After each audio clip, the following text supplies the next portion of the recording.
the architecture of spiritual decline.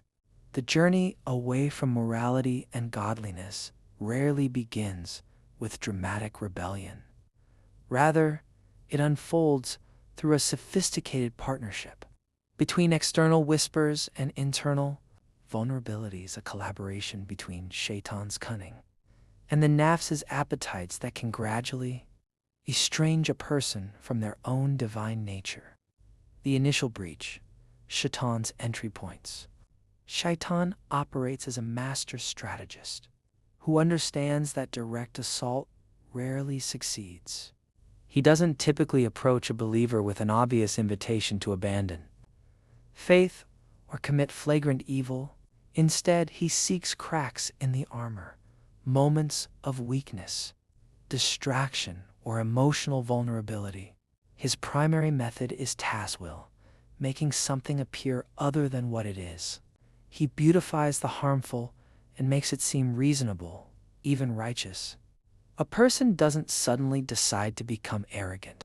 Rather, Shaytaan whispers that their confidence is justified, that recognizing their superiority is simply being honest, that humility in their case would be false modesty. He reframes vice as virtue, slowly shifting the moral coordinates by which a person navigates. Shaytaan also employs the technique of gradualism. He understands that the human conscience has alarm systems that activate when confronted with clear wrongdoing. So he works incrementally, pushing boundaries millimeter by millimeter. The person who would never consider adultery might first be encouraged toward a harmless glance, then a lingering look, then a private conversation, then an emotional intimacy, each step seeming small enough to rationalize, until they find themselves somewhere they never intended to be. The nafs as collaborator, while Shaytaan provides the suggestion.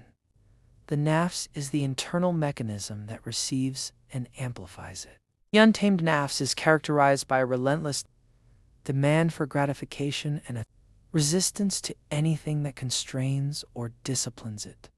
It seeks comfort, pleasure, recognition, and the fulfillment of immediate desires. When Shaytaan's whisper arrives, the nafs doesn't evaluate it against truth or morality.